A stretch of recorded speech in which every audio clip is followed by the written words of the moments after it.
Hello, and welcome to another session of the Change Exchange, where we talk to people about the changes in their lives, the decisions they made, the decisions life made for them, and how they negotiated that.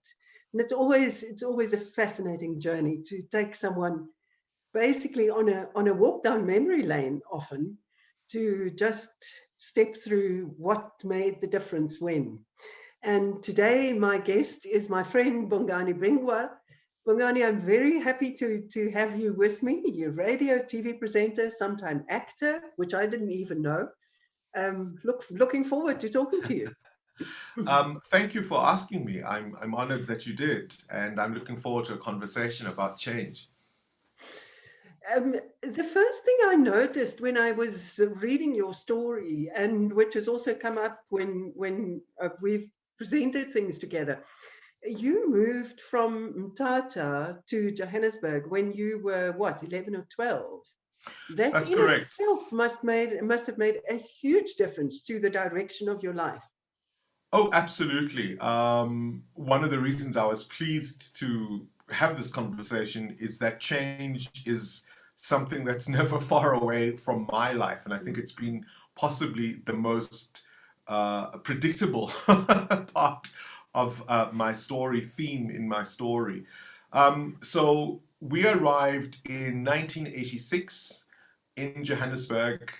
It was really the most interesting time because, in many senses, it was the height of apartheid in terms of the strength of the state of the apartheid state, but it was also very much the demise period as well because it was after the Rubicon speech, and so there were all these tugs at the system, testing the strength of the system. Now, why or how would I have been aware of that as a 12-year-old? Firstly, I was always a news junkie. I was that kid who followed stories about the terrorists. We had a word in isiXhosa, abanqolobi, which meant the rebels, or you could interpret it as the terrorists. And I remember in my 12-year-old mind, I almost had this idea of the aliens, these invaders that were coming to take over. So I was very much aware of the Bush War. I was aware of who Savimbi was, Sam Nujoma was. All these stories about revolution fired up my mind.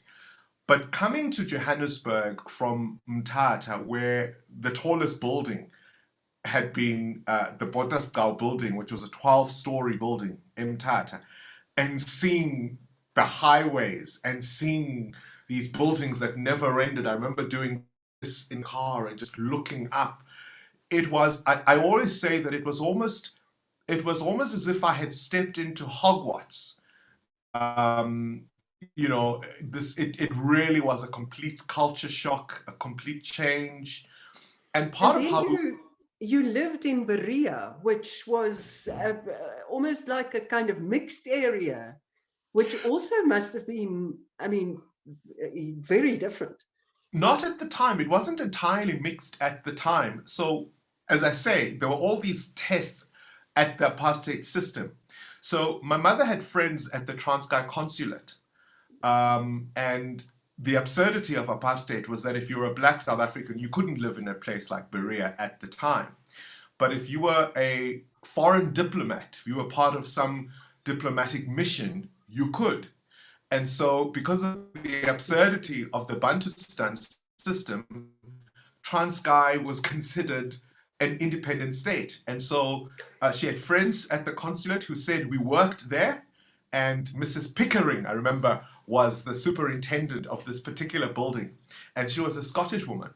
And she said, as long as we could prove that we were foreign diplomats, wink, wink, we could stay in the building. And that's how we stayed in the building. It was called the Vistero, right next to the Johannesburg fire station. And the only other people within, gosh, 5, 10 square kilometers who lived in those buildings were the workers who would stay at the very top in the workers' quarters. So that's how we wangled that. And where did you go to school?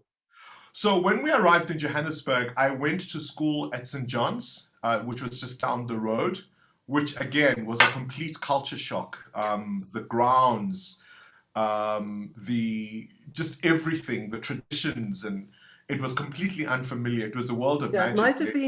it might have been down the road, but it would have been a completely different world.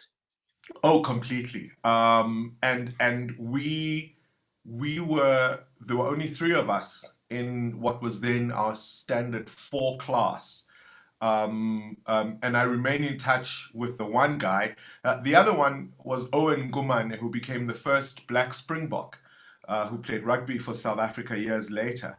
So we were all mostly just trying to survive, Yeah. mostly trying to keep up.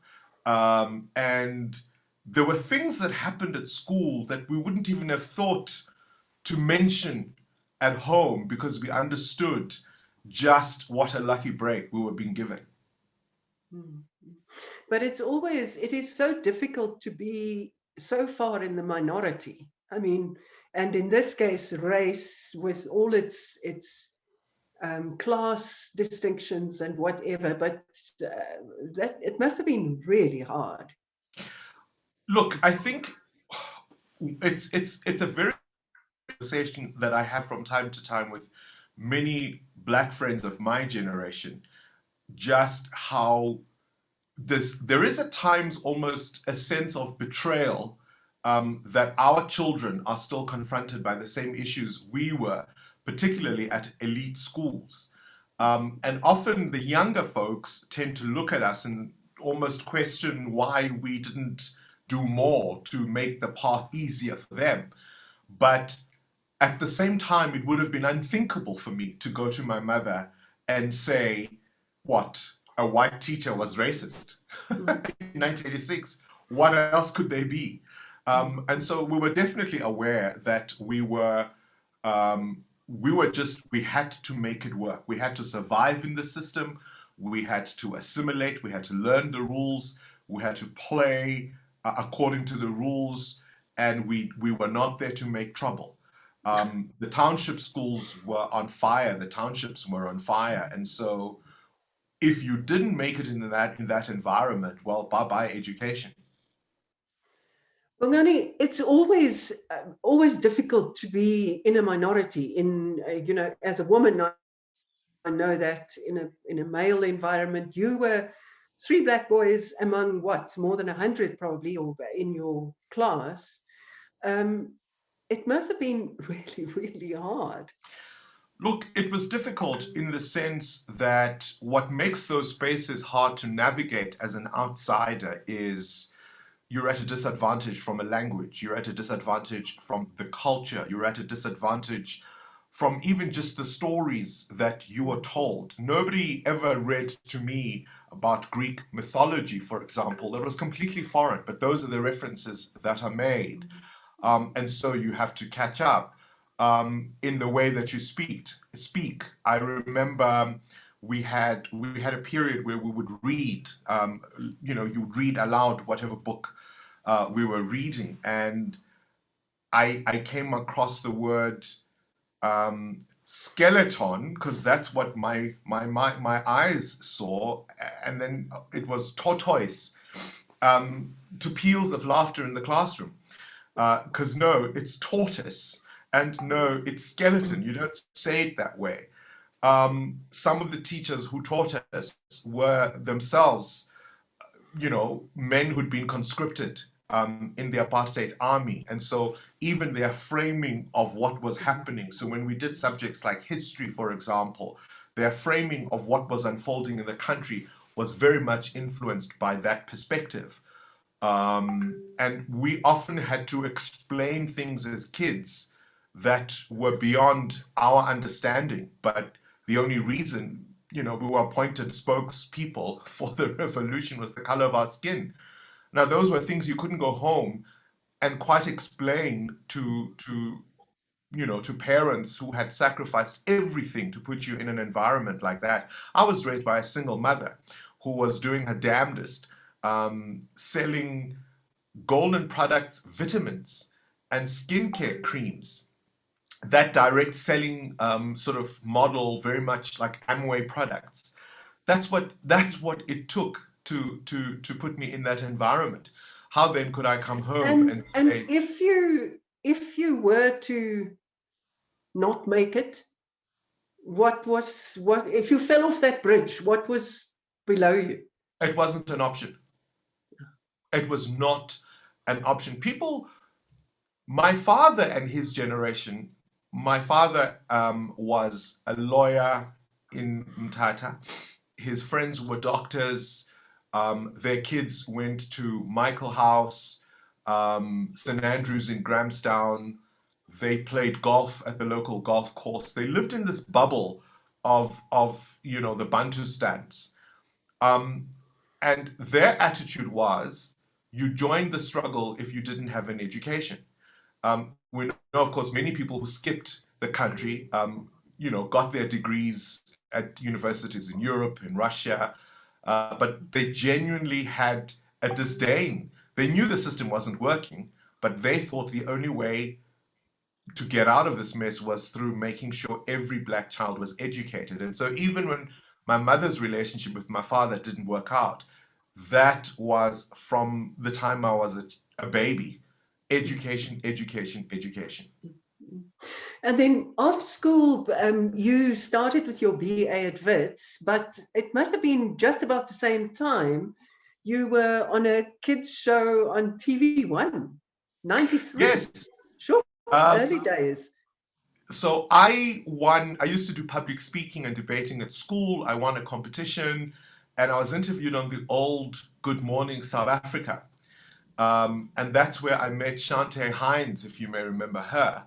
And she and I, years later, would present a TV show together. Um, and TV1 was responding to Mnet that had KTV. And so they were starting their own kiddies channel. And they were going to call it Mini TV. And they were looking for presenters. And one of the producers saw me being interviewed on Good Morning South Africa. And that's how that happened. And what was it like that first time in front of a camera? And did it just come naturally? Um, I think you'll know it. Well, for me at least, I was young. Just even walking into the SABC in those days was quite something. As you came up those escalators and you would see all the stars, all the politicians coming in for live interviews. You must remember this is in the build up towards the elections.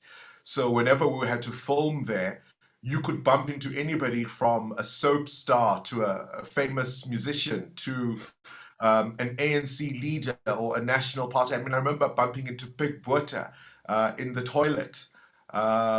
It was just this hive of activity, and it felt like it was the most important place in the country, the old TV building at the SABC. And so to work there and to read autocue for the first time, it was quite something.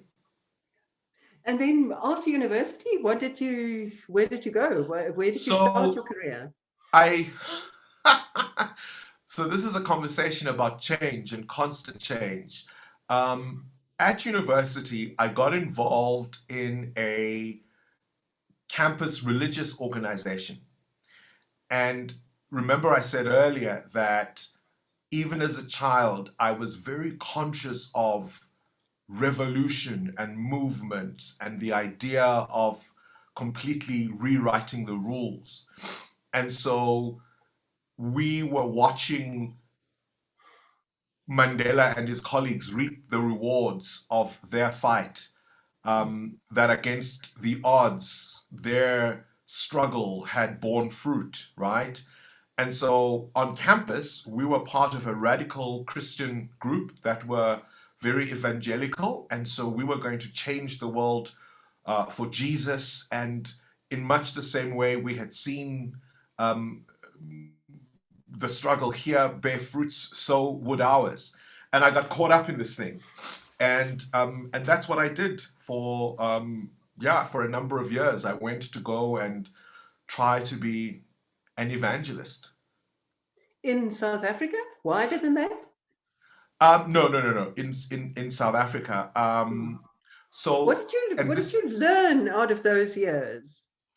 well, for the first time, I lived in a township. I'd never lived in a township before. Obviously having come from rural, Eastern Cape, but I'd never lived in Soweto. I was given a mission in Soshanguve, and I think I got a real insight into what South Africa really is about, Mm. and what it's like to live in a township, and what it's like to take a train from Pretoria, Bosman Station, to get off at Mabopane. I went to places like Winterveld, which was an informal settlement that almost looked like a rural area on the outskirts of Pretoria. So I got a taste of that life. I got to experience township Yeah, life in a way that I'd yeah. never been exposed to before. You also at one point started acting. Did you enjoy that? Um, So, and how do you reconcile the news person and the teller of stories? so one of the things I studied at university was drama and film, and so a lot of the young actors who've gone on to make names for themselves were all at school with me. People like Hlomla Dandala, for example, um, Mushidi Mutshekwa, a well-known actress. She and I used to sit next to each other in history. And everybody was joining agencies, and you had to have an agent, and you'd go to auditions. And so that's how that unfolded. It was part of the excitement. I mean, I participated in student productions on campus, and acted in one or two of those.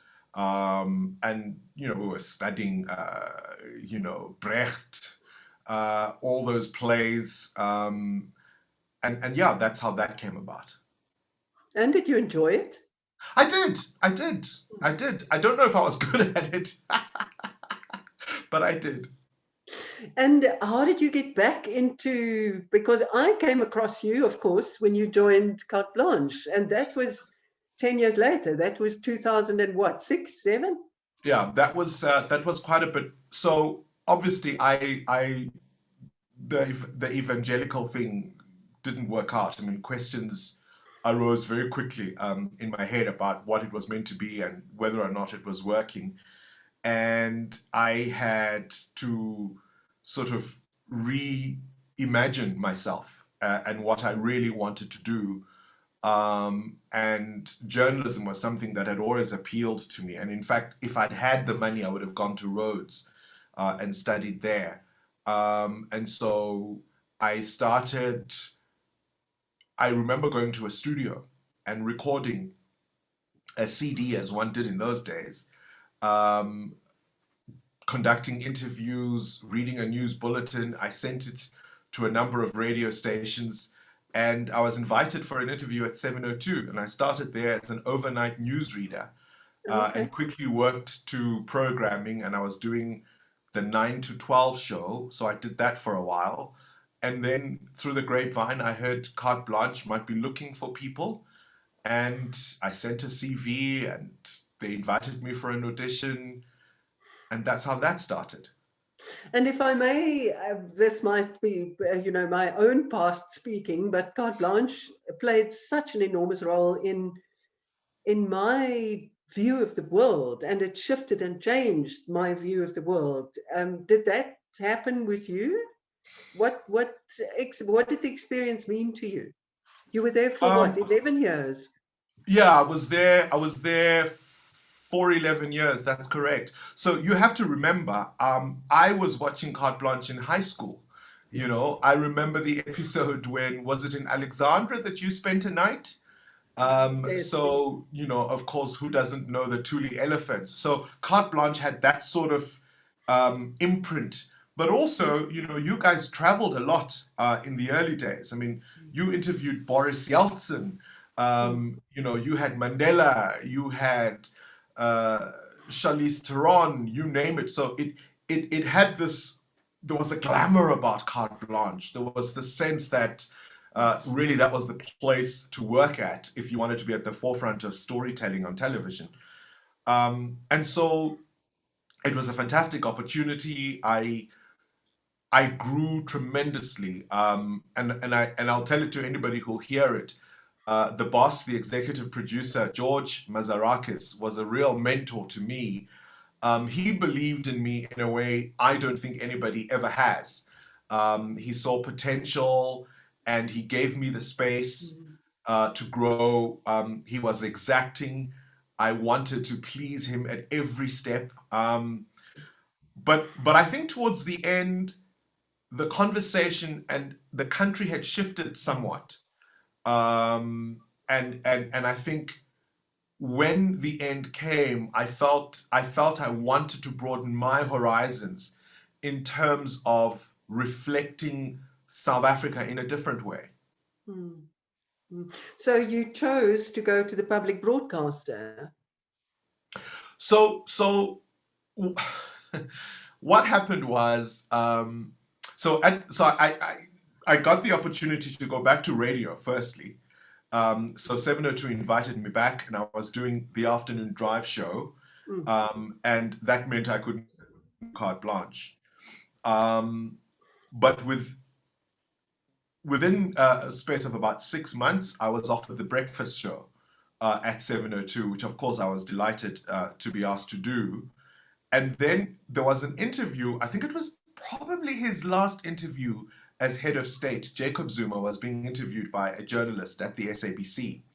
And he gave a rambling 3 hour interview that meandered. He didn't want to resign because he needed to introduce Ramaphosa to his friends around the world, etc., etc. And I remember I knew the COO at the time. I'd interviewed him on Carte Blanche, and I sent him a message and I said, surely it can't be this bad. Surely things at the SABC cannot be this bad. And he said to me, well, what do you want to do about it? And I thought, oh gosh, okay. And yeah, and that's how I went to the SABC, to try and be part of what he was trying to do, to rebuild an institution that the likes of Hlaudi Motsoeneng and others had torn to shreds. Mm.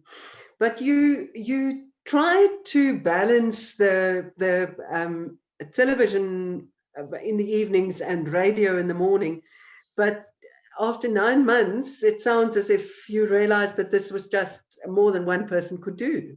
Yeah, no, I was working myself to an early death, an early grave, Yeah. Mm. because my mornings would start at 3 in the morning, and there were times I didn't get home before 10:30 in the evening, and Mm. that was completely unsustainable. But that kind of decision is hard because you were really flying high, and of course, giving up the television would have halved your income. So it's hard. Look, I very for years on Carte Blanche, people, you know, you will know this. The story wasn't about us. The story wasn't Mm. about the presenter. Quite often, it was the people that we were speaking to, particularly those that hadn't been seen, hadn't been heard. It was the first time anybody had taken an interest Yeah. in them, and they were telling the whole country what they had been through.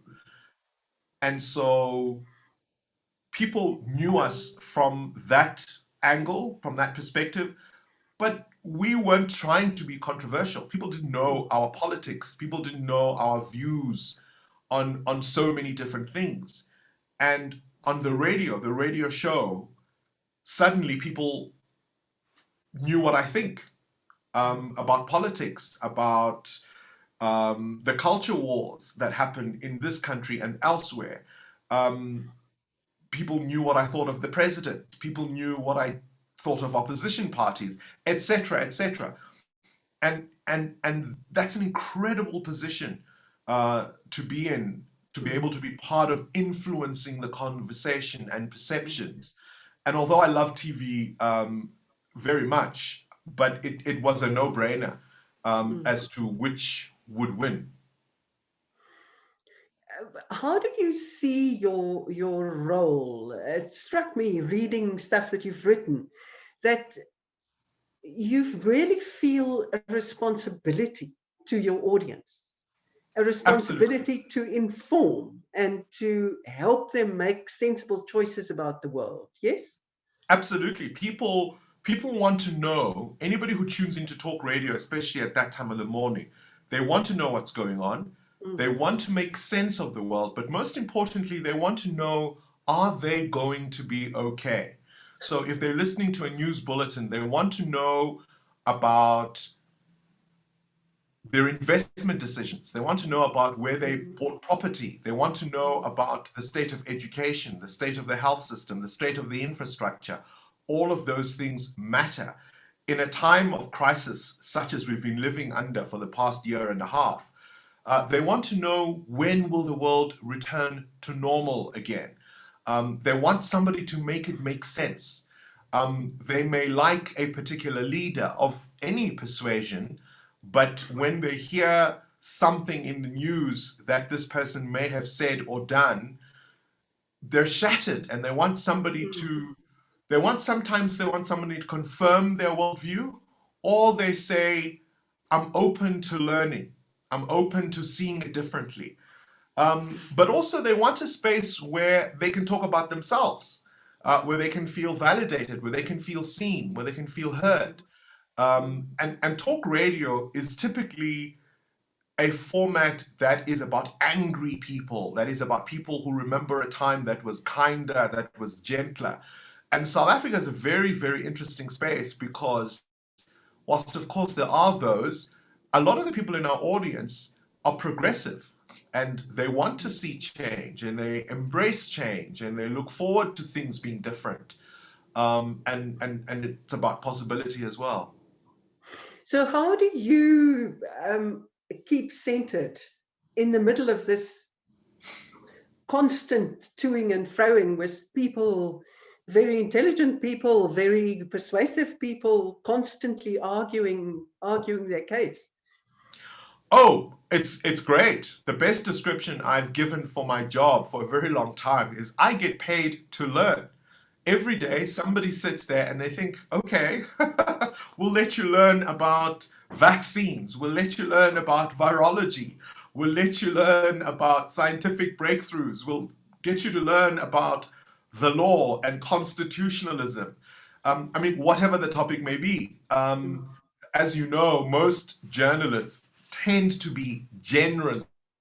mm, So you come in not knowing something, and you are going to be speaking to people at the very top of their game, experts yeah. on the subject matter, and you have to be able to talk at a level that makes sense to them and your audience. So I love it. I don't feel the pressure to get it right all the time. Obviously, one does one's best to do so. And where I've been wrong and I've been persuaded to think otherwise, I'm very happy to declare it. And that Mm, always makes, I think, the audience feel that they're growing with you. mm, mm. I read somewhere that you're studying again. What and why? So, yes, I have decided to. I always thought about expanding my horizons, right? And so, one of the things I want to do is I want to do an MBA. And I thought, what's the one area that I don't feel is my wheelhouse that would really be a stretch? And that for me is the world of business and the world of business news. And so this is something I want to do. I've set myself a goal. I'm turning 50 in 3 years' time. I want to, to tick that box when I turn 50 because I've got very clear ideas of what I'd like my 50s to be about. And that was something I decided to bite the bullet and do this year. And the picture, what you want to be and do in your 50s, your plans, your dreams. So I want to write. I very much like broadcasting. I wanted to do that, but I also felt it was important for me that I had something to say. I think that often in South Africa we are too easily seduced by youth, um, although there's obviously a place for that. But I think that there is something to be said about experience and just having done the hours and having done the miles. And so What I do you want feel to write about? primarily, I want to tell the story of my life and particularly of my mother and the women that went before her. My mother is one of the most incredible people I've ever met. She got her first pair of shoes when she would have been in standard four, and they were hand me downs. And she didn't wear them for very long because all the other village kids were teasing her. Firstly, because the shoes didn't fit very well, so they made her uncomfortable. And then, secondly, obviously, because she couldn't walk in them, but none of them had shoes. And so they saw this as some kind of, softness. She was too soft. How does a woman like that, from that background, under apartheid as a single mom, end up being able to send a child to a school like St. John's? Yeah, that's a wonderful story. Wonderful story. And while we're talking about mothers and children, you have a son of 26 and a daughter of 12. Do you remember the So, first time you held them? so my son, I met when he was 5 years old. Oh, So I adopted him. I married their mother. So that's how that relationship is. So he's not mine biologically, but in every other sense, he's my child. He works in wait, the stop industry. there. How did you do that? To meet a little person of 5 years old and have to now step into the role of father. That's not easy, Oh, he made it easy. He really. was looking for a father figure. Uh, we often joke that in fact maybe I married him and not his mother because he even would visit and spend the night at my house long before his mother ever did so. So he made it easy. He was looking for a father figure to the extent that he now works as a video editor. He graduated from AFDA. We were laughing the other day because he's done stories on Carte Blanche, and he was telling me he's now on his 30th, I think it is, stories that he's done for Carte Blanche, and he works in the industry. I couldn't be prouder of him. So And yes. how did it change you to have this little boy adopt you? Um, it was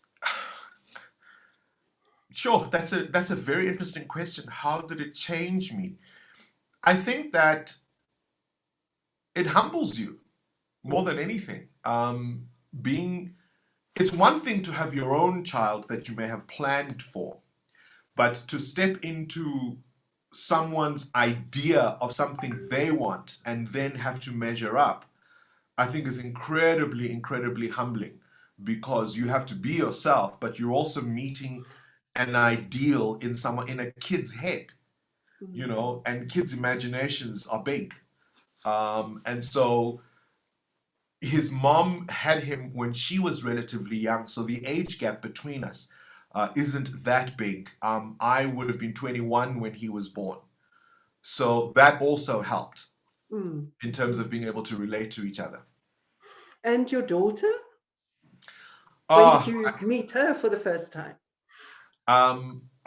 so we have this thing where I will say to her, I love you, and she says, I love you more. And then, she might, I get lost in it, but how it ends is she normally says, I love you most. And then I say to her, but I loved you first. Um, because one of the things is I saw her first. I was there in the birthing room, and she's the apple of my eye. Um, she is my second chance. A lot of the things that I got wrong with her brother, I'd like to believe I'm trying to get right with her. Just I think as a first time parent, you're a lot stricter and a lot more stern on yourself and the child. And by the time the second round, it's not that deep. It's also, you're older now. We Hmm. are so sure of ourselves in our 20s. Yes, and so isn't it strange? I would have thought one becomes a lot more inflexible as you get older, but it seems No. to be the other way around. That's Mm. that's that's something that surprised me. Yes. And you've managed always to keep your personal life very quiet. But there are some photographs on Instagram that tells me that you have a really warm relationship with, I guess, the kid's mother then. Yes, we What do. We what do. did, what attracted you? What made the connection? With the kid's mother. Mm. Well, this was in the church space. This was in my evangelical days. I mean, I'm an out and proud gay man now, but in those days, the idea was to pray it away, and that's what that was about. I mean, obviously, you know, divorce is possibly the worst thing any human being can experience. I really do mean that. Um, because how do you lose someone when they're still alive? Um, but it's taken us some time, but we've worked through it, and I think one of the things that I'm blessed um, to have is an ex-wife who doesn't have a homophobic bone in her body, and so that has made things a lot easier. And she and I remain very good friends. She has remarried happily, and so, in fact, I introduced her to her new husband. So that's worked out quite well for both of us. How did you come to the point where you accepted your being gay? That must So have been, I mean, it's a big step from being a married father and in the church. we had a life-altering event, gosh, 11, 12 years ago, 12 years ago, in 2009, on the 1st of February. So my wife then, as she was uh, gosh, 30 days from delivering our daughter. But we already had a child together, and he died. He fell into our swimming pool and he drowned. Oh, And I mean, gosh, how many times had I reported on stories like that? But it mm, happened to me. How And old was he, Bongani? he was 22 months old. Oh, And through that life altering event, when you've lost a child, there's not much you're afraid to lose mm, after that. And I think the grief and everything that came with that just made things a lot more clear, perhaps, than they had been previously. And it was just the sense of make the most of what life you have, because it ends much faster, much sooner than you think it might. And so that's what probably gave me the courage to live authentically. how did you start the conversation with your wife? So she'd always known, Oh, because we met remember we'd met in a context of church, and we were praying the gay away. Um, so she'd always known. So that wasn't a surprise. mm, And obviously, when you are married to somebody who may love you, but would really rather be in a different situation, that's probably not going to be, breaking news to you, however difficult that may be to unbundle. mm, So it was hard. I mean, obviously it would be.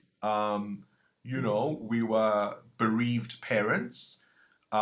We had a newborn baby, and there was this man suddenly saying he wants to be his authentic self, whatever the hell that meant. So obviously there were hard feelings for a little while, but I think we worked through it in the end. You see, there is sure, a book must, there. sorry. You see, there is a book there. Absolutely. Oh, absolutely. You must start writing. Yeah. And what do you look for now in a partner? What is the, yeah, companionship? What is it that you want in a partnership? I think I think companionship certainly counts, but I think somebody who's in their fullness, somebody who lives in their own fullness, the who's able to know who they are and where they are Mm, grounded. Um, I live in a world where I'm perceived to be one thing, and I can't be that in the home. Does that make sense? I can't be. I want to be a normal guy. mm, Um, COVID permitting, I want to go to the rugby game. I want to go to the cricket stadium. I want to, my friends are people who are not in our industry. I don't have celebrity friends. My friends mm, are lawyers, doctors, bankers. I'm often lucky to be in the room, I feel. mm. And I want that kind of thing at home. And the physical home, what is it that makes a house a home for you? Oh, the kitchen. Oh, the kitchen. I love cooking, and so the kitchen has to be the center of the home. You have to have a kitchen that is open, that is an open space where people can watch you cook, where people can take over the cooking, where you can cook together. Music is a big part of my house. My 12-year-old daughter has just discovered Nina Simone. My son, the just this morning, in fact, he sent me a video of Michael Jackson and Diana Ross on stage in the 80s. And he said to me, I can't explain to my friends why I love this music. It's your fault. So that's a big part of my family setup: food, music, just that sense of your home. And do you have a favorite pot that has traveled with you wherever you've been? um, Or a favorite implement of some kind? gosh, let me. I've just discovered the air fryer. Oh, And the things that you can do there, you can do with that. But no, I wouldn't. I'm the last holdout against an air fryer. I said to my husband, I don't need another gadget. Trust me, if you get one, you will never look back. Bongani, on that happy note, thank you very much. It was so nice to see you and to talk to you. And thank you for being so open and sharing it all. Yeah, this was really good. Thank you. Thank you very much. I hope it was useful. Absolutely. Thank you, And to the Rita. audience, thank you for listening, watching. Until the next time, go well, be safe.